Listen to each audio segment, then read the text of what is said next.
আসসালামু আলাইকুম রহমতুল্লাহ। আলহামদুলিল্লাহ ওয়াসসালাতু ওয়াসসালামু আলা রাসূলিল্লাহ। আজকে আমাদের বোন আফিয়া সিদ্দিকী সম্পর্কে খুব সংক্ষেপে দুই একটি কথা বলবো। বিশেষ একটি প্রয়োজনে আজকেই এই ভিডিওটি রেকর্ড করা।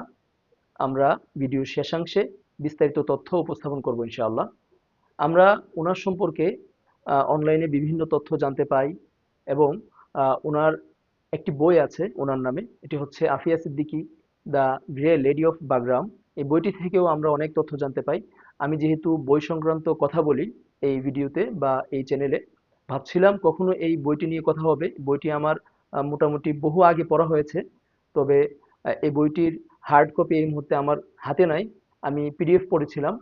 তো আমি এই বইটি সম্পর্কে কখনো হয়তো বা কথা বলতাম, তবে আজকে একটি প্রেক্ষাপটের কারণে আমি আজকে কথা বলছি। বিষয়টা আমরা ভিডিও শেষাংশে ইনশাল্লাহ উপস্থাপন করব। তো আমরা আফিয়া সিদ্দিকী সম্পর্কে অল্প একটু তথ্য জেনে নিই। আমাদের বোন আফিয়া সিদ্দিকী 1972 সালের 2রা মার্চ পাকিস্তানের একটি সম্ভ্রান্ত ফ্যামিলিতে জন্মগ্রহণ করেন। আরো মজার তথ্য হচ্ছে উনি কিন্তু একজন কোরআনের হাফেজা ছিলেন। উনি একজন কোরআনের হাফেজা ছিলেন। ওনার ব্যাপারে আমরা যতটুকু জানতে পাই বিভিন্ন বই পুস্তক থেকে বা অনলাইন থেকে, উনার 3 জন সন্তান ছিলেন। উনার যে প্রেক্ষাপটটা ছিল, যেভাবে উনি আহ, পাকিস্তান থেকে আফগানিস্তান থেকে উনি আমেরিকাতে ওনাকে কারাবন্দী করা হয়েছে, এই বিষয়টা আপনাদের সামনে চাচ্ছি আমি উপস্থাপন করার জন্য খুব সংক্ষেপে। ওনার শৈশবটা আফ্রিকার কোনো একটা দেশে কেটেছে, যদি ভুল না বলে থাকি তাহলে জাম্বিয়া নামক একটি দেশে। উনি 1993 সালে মার্কিন যুক্তরাষ্ট্রে যান। সেখানে উনি পড়াশোনা করেন। 2001 সালে উনি পিএইচডি ডিগ্রি অর্জন করেন। ওনার গবেষণার বিষয়বস্তু ছিল অনুকরণের মাধ্যমে শেখা। উনি সেখানে বিভিন্ন সেবামূলক কাজ করতেন। উনি গরিবদেরকে, অসহায়দেরকে সেবা করতেন। এ বিষয়ে বিস্তারিত তথ্য আমরা এই বই থেকে জানতে পাই। একসময় উনি আবার পাকিস্তান চলে আসেন।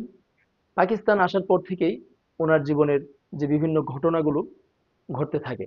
তিনটি ছিল 2003 সালের 30 মার্চ উনি ওনার সন্তানদের নিয়ে পাকিস্তানের রাস্তায় গাড়িতে করে কোথাও যাচ্ছিলেন। রাস্তা থেকেই ওনাদেরকে অপহরণ করা হয়। মা সন্তান এক একজন এক এক জায়গায় ছিন্ন বিচ্ছিন্ন হয়ে যায়। ওনাকে 2008 সালে আফগানিস্তানে প্রকাশ করা হয়। আফগানিস্তানে আবার একটি নাটক মঞ্চায়িত হয়। ওই নাটক ছিল উনি আমেরিকান সৈন্যদেরকে হত্যা চেষ্টা করেছে, এই ছিল ওনার উপর অভিযোগ। আর এর মাঝে ওনার উপর ঘটে যায় মারাত্মক নির্যাতন। এই নির্যাতনের ঘটনা যে কারোর হৃদয়কে ব্যথিত করবে। খুবই লোমহর্ষক ছিল ঘটনাগুলো। ওনার নির্যাতনের ঘটনা যদি অল্প একটু বলে আমরা বই থেকে, ওনাকে গণধর্ষণ করা হয়, ওনার একটি কিডনি সরিয়ে ফেলা হয়, ওনার উলঙ্গ ভিডিও করা হয়। এবং উনি তো একসময় বলছিলেন যে আমি তো সেদিনই মারা গিয়েছি যেদিন আমাকে উলঙ্গ করে ভিডিও করা হয়েছে। কথাগুলো হয়তোবা বলতে আমি খুব সহজে বলে ফেলছি, আসলে বিষয়টা এতটা সহজ না।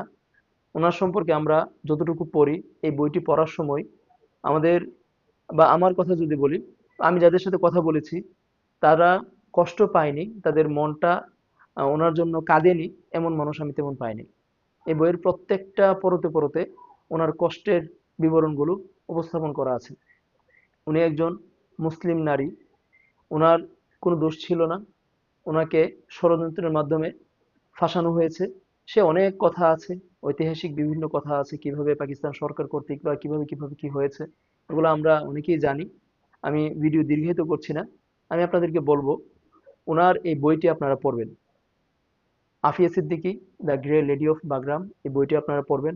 আমি ভিডিওতে বিস্তারিত দিয়ে দেবো বইটির নাম সহ, ছবি এবং প্রচ্ছদের ছবি এবং প্রকাশনা, এগুলো সব দিয়ে দেবো ইনশাল্লাহ। 2010 সালে আমেরিকান একটি আদালত ওনাকে 86 বছরের কারাদণ্ড দেয়। আমরা বলেছিলাম ভিডিও শেষাংশে আজকেই কেন ভিডিওটা করছি তা উপস্থাপন করব। আমরা জনাব আসিফ আদনান সাহেবের একটি পোস্ট দেখতে পেলাম ওনার ব্যাপারে, এবং আমাদের মাওলানা মাহমুদুল হাসান গনবী সাহেবের একটি পোস্টও দেখতে পেরেছি।